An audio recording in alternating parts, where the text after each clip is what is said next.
नमस्कार शेतकरी मित्रांनो, गाव आणि शेती या आपल्या शेतीविषयक यूट्यूब चॅनलवरती आपल्या सर्वांचं स्वागत आहे.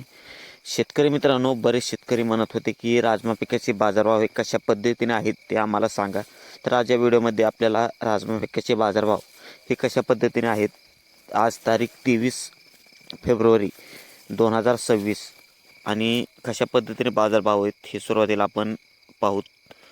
तर कळम या बाजारपेठेचे हे बाजारभाव आहेत. तर साधारणपणे वरून या व्हरायटीचा जर आपण विचार केला तर 6,400 ते 6,900 रुपये प्रति क्विंटल या प्रमाणामध्ये या व्हरायटीला बाजारभाव हा आपल्याला पाहायला मिळतो आहे.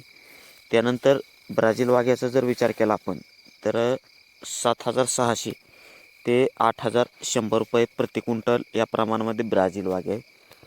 साधा वाघ्या हा 7,000 ते 7,600 रुपये प्रति क्विंटल.